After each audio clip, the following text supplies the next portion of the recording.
What's up, everybody? Hope y'all having a good day. Uh, as always, lots of stuff going on. Haven't been on here much. I know I've been away for a little bit and everything like that. I've been taking care of stuff here at home, landscaping, gardening, and everything like that, plus other stuff that we got going on and everything. And of course, everything that's going on, really, guys, it's something new almost hourly, just about at least 2 or 3 times a day. We've got some kind of new calamitous situation going on, whether it's about the war, the poverty, famine, people dying from hunger or being shot when they go this, that, and the other. Just everything under the sun just about is going on right now. It's just, keep your head on swivel. Right now, let's talk about the Yellowstone stuff. Now, there's been a lot of animals moving away and everything like that, and people talk about it. Some people saying it's an annual migration, and that's far from the truth, of course. Did some little checking, and annual migration for these animals, the bears, the wolves, the cats, and the buffalo, and things like this, they don't go anywhere until around the fall of the year unless it's forced migration because of lack of food and stuff like this. But of course, that's not the situation. Of course, we know that there's ample grasslands in the Yellowstone area. So some other reason why is going on, why these animals are vacating the area of Yellowstone. What comes to mind, of course, is first off is frequencies. We know that in Yellowstone they have all kinds of seismic monitors going on, but these also receive and emit frequencies. Now, whether or not this has anything to do with the animals scattering away from the area or not, it's hard to say. But that is a thing going on. Plus, we've had some very strange weather going on, flooding and stuff, all over the place in the United States. And of course, that could have something to do with it. But there's been no real recorded flooding in the areas of Yellowstone as of yet that I know of. Minor flooding, but nothing like we've seen in other areas. So that may not be the reason why. The other thing that comes to mind is, of course, Earth seismic activities or volcanoes and things like that. We well know that animals sense these things well beyond anything that might happen, and they vacate the place or move away from or try to escape away from this seismic activity or volcanoes, whatever, rising heat, as soon as possible. But usually it's within days, a day or two of whatever is going to happen is going to happen. And of course, it's been a few days since it's been noted about this great migrations going on. So that may not be the reason why. Another reason why is because of the rising temperature in the ground, the water supply being toxic, or anything like that. We heard the report about this bison that fell into one of the springs in Yellowstone and scalded themselves to death without being able to get out. And why this buffalo, the bison, got itself into the situation is still unclear. But it did happen. They died, and there's bits of fat, leftover fat from the bison that melted in this pool, dissolved in this pool that's laying all over the ground near the thing. So that's kind of odd that this is going on. So the question I have here about this is why is there no reports about the animals that's closer to the ground or in the ground, like rabbits and of course I know squirrels might be a little scarce in that area, but I'm sure they are. Birds and things like that. What about the prairie dogs and the coyotes and things like that? Are there any reports on these animals leaving the area? Because the ones closer to the ground would be more sensitive to the effects of any kind of seismic or earth change, and therefore would be more apt to vacate the area as well as the larger animals. Another thing I've been noticing here as we've been digging around and planting and digging and everything, redoing this and everything like that is I have not seen, neither one of us has seen that much of earthworms, night crawlers, earthworms, not even the grubs or the burrowing beetles that goes into the ground just under the surface. And as much as I've dug, guys, and believe you, I've dug a lot of stuff here in the last few months, both of us have, and we have hardly seen any earthworms or any grubs or any burrowing beetles or anything like that in the ground. I've gone down several inches, over a foot down, and still have not seen that many insects, burrowing insects or creatures in the ground. So I'm just wondering, I'm asking you to find out if you have noticed this yourself also, if you've been tinkering around in your dirt and stuff like that or anywhere else, lifting up rocks or whatever, have you seen any worms? Have you seen any snakes? Have you seen any grubs or anything like that? And those of you that's in contact with people in the Northwest, are they seeing any emergence of these ground animals, rabbits, squirrels, prairie dogs, and things like this, smaller animals, leaving the affected areas where the bison and the cats and bears are leaving. So that's the question I have about this, man. Maybe y'all can find out something, knowing people here and there and everywhere, or know who to ask about it.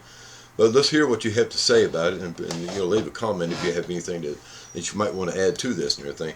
But it is odd that this one area is evacuating. The animals are leaving that area, and it's curious of what's causing this and which animal species are being affected by this mass evacuation exodus. So, is there a cataclysmic event getting ready to happen? A lot of people say yes, and I want to step back a little bit. Several years back, that Obama sent out letters to several nations. I think there was 20 in all, asking them to be able to, if they would be able to take in U.S. refugees, American refugees, because of a cataclysmic event that's getting ready to happen. And of course, all these letters Askins letters was denied. In other words, no country is willing to take in American refugees anywhere around the world that was asked about this. So that puts us in a very dire situation if some kind of cataclysmic event was to happen in the United States and destroy pretty much all of our infrastructure or living personnel. I did a little checking again on what would happen if Yellowstone popped, and I'm sure everybody else has done so, or you should have. But basically, guys, I'm going to read off here just a little bit. The effects of Yellowstone, if it did pop off, would probably affect the United States and the world for at least 30 years. The climate change would be drastic. Most areas in the United States would drop anywhere from 10 to 20 degrees lower year-round than what it currently is. And again, the effects would be there for 30 years. The amount of ash would cover the entire state of Texas with, I think it was 5 inches of ash, if it was all collected in one area. So this would be distributed all across the United States. Most of the areas affected would be closer to the volcano. The protoplasmic effect of said volcano, if it was to go off, would incinerate everything within 100 miles of its explosion. Everything. Nothing would live within 100 miles. So it makes us wonder why these animals are leaving Yellowstone. So, and it goes on and everything like that, but this could be the beginning. Now, this effect would go around all the way around the world, north, south, east, west, whatever, and everything, all 4 corners, if you will. But that would start the mini ice age, as some people talked about. Several years back, a lot of people was on board about talking about the mini ice age that was coming. And then all of a sudden the story stopped. Everybody stopped talking about it. They said, well, it's a rise and fall of the scheduled or regular grand solar minimum and maximum. And they just kind of went off about it. And I've asked a couple of people why they have gone off the story. And a couple of these people I've asked just gave me a thumbs up on the reply, but they never did answer. But the main story was back in 2016, 2017, 2018 about the climate change was that we are entering a mini ice age that will last up to 800 years. Now, is this cataclysmic event with Yellowstone part of it, or is it all of it? I want to back up a little bit that we've been having a lot of activity on the Ring of Fire, especially from the Aleutian Islands, Russia, Aleutian Islands, all the way down to the West Coast, all the way down to what they call the Seaxal Mount. That's off the coast of Oregon. A very big-ass volcano there. Now, if you draw a line, of course, we can draw a line and do this, that, and the other, connect to pretty much anything.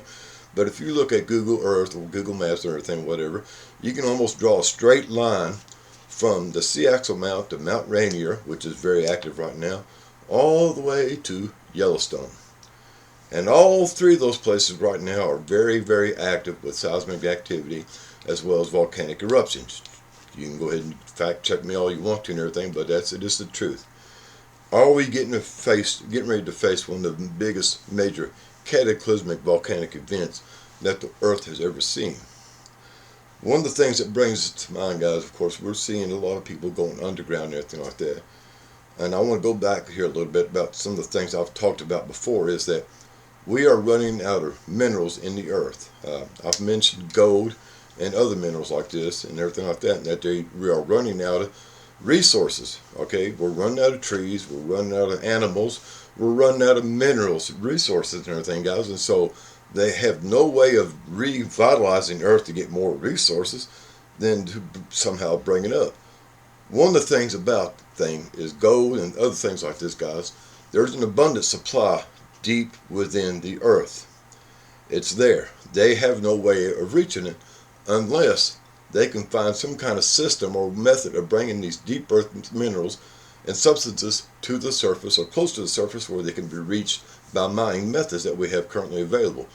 So the only way I know of, unless you got an elevator that goes down there and puts that little midget people around digging around in the ore channels, is to bring the stuff up is to have an eruption of some kind, a steam powered perhaps, or a lava-powered eruption bringing minerals back to the surface. It's well known that's one of the methods that the Earth revitalizes its mineral resources by eruptions.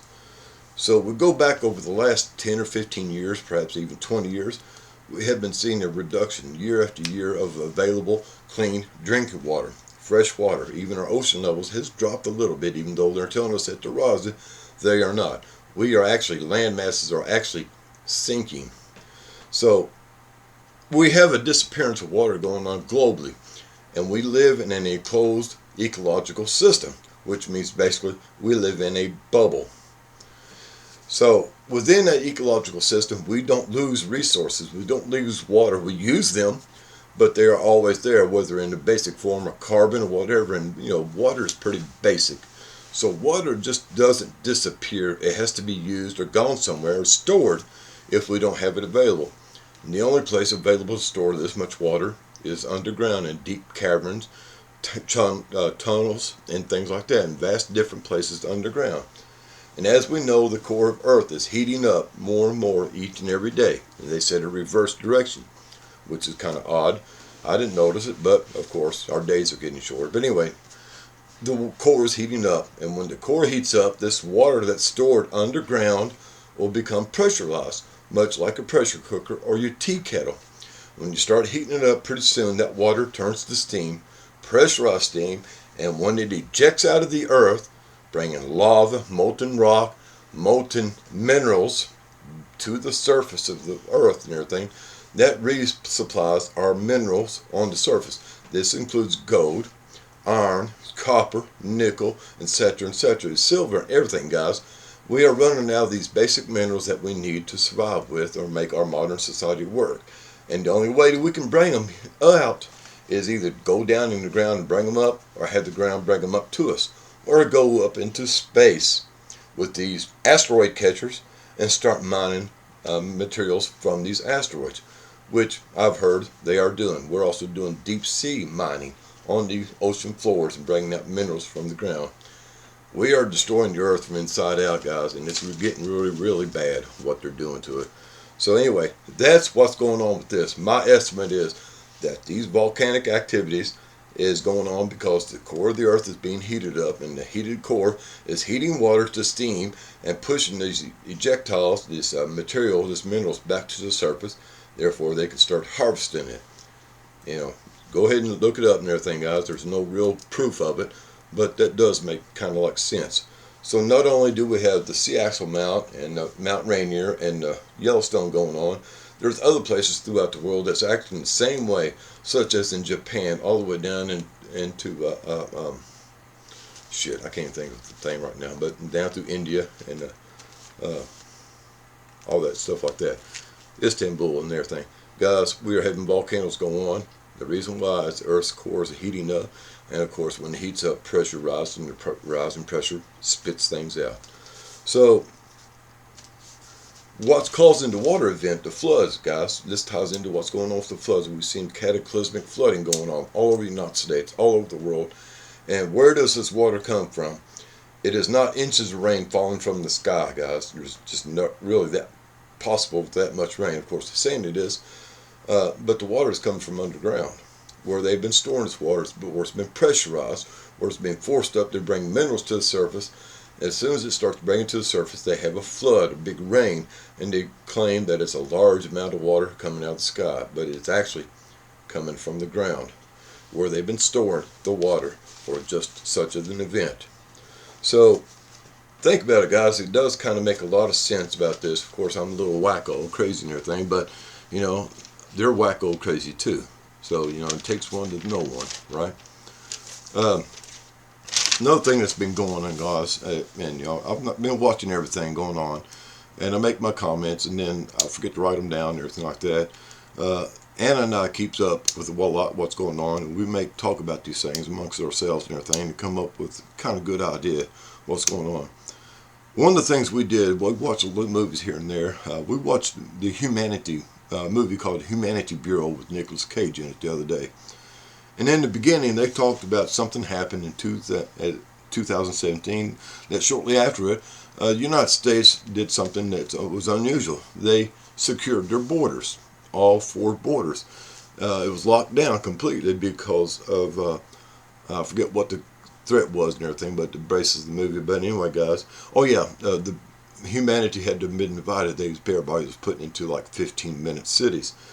Humanity Bureau went around hunting down people that was useless to the system, and they was brought to New Eden, the city where it was and everything. And they was processed and hacked up, ground up, whatever, and used for something else. But the thing of it was, they said that shortly after 2017, that the United States would secure its borders, shut off all communications, all outside contact with other nations throughout the world and everything, and make sure it was isolated to itself. Now, I want us to look at what's going on right now with the United States. Not only have we basically pulled out of NATO, we stopped funding it, basically not responding to their needs, we also pulled away from the WHO and so many other international treaties and organizations that we've been part of over the years.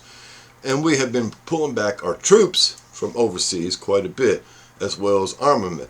Just yesterday they talked about is coming out and saying that Trump has ordered all nukes from Europe, or at least a large number of nukes from Europe, to be redistributed back to the United States, securing our borders again.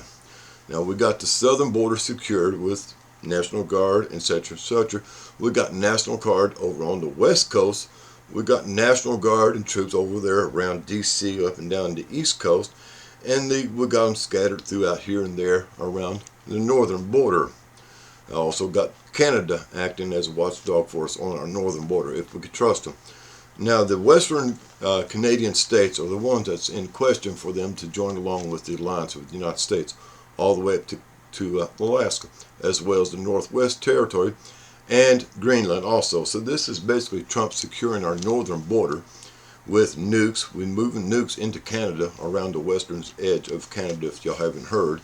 They are moving active nukes up and down through there.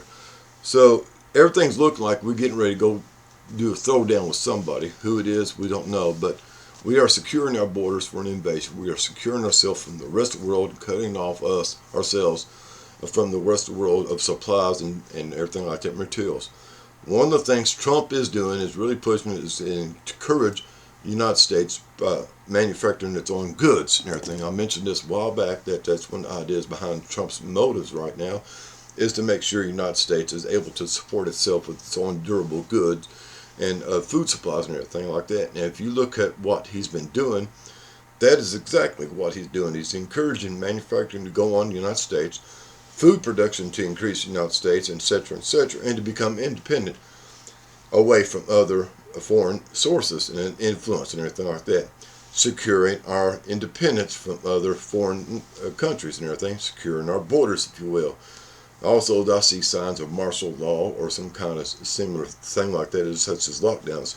They are still going door to door, guys, doing door to door. Who lives here? Let me see your ID. They are stopping people on the street, asking for identification and proof of citizenship. This is going on, even though it's not being reported on mainstream news. This is going on. So we are seeing this go on right now. Not only expelling foreigners, illegals and everything, people that's not supposed to be here, but also attacks on persons that are legally supposed to be here and being questioned about their citizenship. Normal people that look a little bit like you and me and everybody else. So this is going on, guys, right now and everything like that. We are going more to watch this Humanity Bureau movie. I encourage you, if you want to, go watch it. It's free to watch on several locations. But they talk about what's getting ready to go down and how they're going to start taking people that's useless to society to a re-education camp. or reutilization camp, if you will. Uh, so that's going on. I'm going to bring in something else, guys. I've been saving this for another video and everything. I'm going to go ahead and bring about it and everything. It's kind of gloomy and everything, but it's the reality of what the world is. See, they've been telling us for a long time that our population is the problem. Our population growth is really a big problem. And they have been trying openly to reduce or slow down the population growth. There is a reason why. They're afraid that once we reach a certain magical number, that the earth will no longer be able to sustain itself. It will collapse upon itself and everything will die off. Okay, there is this magic number. I want to step back a minute. One of the things they've been talking about for a long time now is the population growth of a society or a nation, whatever. And they've said that once a population reaches the growth rate of less than 1.7, it is bound to fail. United States, England, and several other Western nations have the population growth of less than 1.63% or less. United States is at 1.63 right now. We are less than what they said is a population recovery for society is possible without influx of new genetic material or new birth rate growth somehow or another. So maybe that's why Trump wants everybody to start having babies again. But we also see the reason why the new influx of immigration for people is to revitalize our population, or the nation's population. They're not so much worried about who is what or where they come from or what color their skin is or anything like that. Feet on the street is what they call about. It's body count, body count, body count. In order for a nation to be strong, they need more people producing, more people paying taxes, giving this and that and the other, or else a nation falls. So they don't care who it is, as long as they got somebody there paying taxes and producing and making for them. So that's one of the reasons why we've had the sudden increase of immigration in the Western populations, Western nations and everything, because as a whole, without this aid, we are bound to fail. We are bound to self-extinction by pretty much all measures and everything, and then we'll be ripe for overrunning by another country like Mexico or Cuba or who knows, Africa. But anyway, that's the thing, guys. Okay, so they are trying to do, even though no matter what they did to bring our population down to this level, whether it's by ourselves or the medication or social media or whatever else they use, but our population is in deadly low levels that we're going to self-extinction. So they brought in new blood. They did it on purpose, etc., whatever the reasons was. But here's the thing, guys. The Earth population, they have said, publicly, they're saying is around 8.3 to 8.5 billion people. Well, they're wrong. New estimates are coming out that this is a very low ball number, very low number. They're saying that it's over 9 billion people, perhaps even more than that. Now, these so-called experts long ago had said that once our planet reaches a certain population, it will no longer be able to sustain itself. That's why they went into this long-term depopulation agenda, achievable by 2050, I think it is. And everything's going to be flipped around. Of course, these people are going to go underground, hide out until the earth recovers and starts over again. You know, kind of like a cycle thing that they do. Well, we've already reached past this magic number by new estimates. They're saying they have miscounted or undercounted the population of less than developed countries and everything. That magic number, guys, if y'all want to know, is 10 billion. Around 10 billion people. Right now, the current population, by some estimates, is around 9.3, 9.4, something like that. And some of these people, these so-called experts that know about it, said we're well over 10 billion, which is the number they said is the collapse number, the magic number that a society, a country, a world will collapse, is no longer able to sustain itself. So if this is true or not, I don't know. I'm just saying this is what they're telling us right here. We also have these other anomalies going on, not only inside the earth, the great eruptions of the volcanoes, earthquakes, and the floods and everything like that. we also have these cosmic influences with other things. This Atlas thing, the one, whichever one they talk about next. And also, we don't want to forget about Nemesis and Nibiru and other things like that. And the not Planet 9 that somehow mysteriously appears and disappears and is renamed and has a new name, or another one's called Planet 9. I think we done had 3 of them called Planet 9 in the last several years. So guys, whether you like it or not, what we're facing now is an event that is going to wipe out population of the world. There's no doubt about it. One way or another, it's going to happen. This is a cycle that happens every so many thousands upon thousands of years. And right now it's coming to one of those big cycle changes. We've seen cycles change every 2,000 years. We've seen a cycle change every 3,600 to 4,000 years, 12,000 years, and I think we're around a 120,000 year cycle that we're getting ready to embark upon. So everything's going to change, guys. Everything's going to change. There's no doubt about it. Who survives is questionable. If anybody survives is questionable. Of course, then again, all the resets that we had, all the cycles ending that we have ever had, one or another type of humanity has emerged and has evolved and conquered the world again. Hope you all have a groovy day. Later, taters.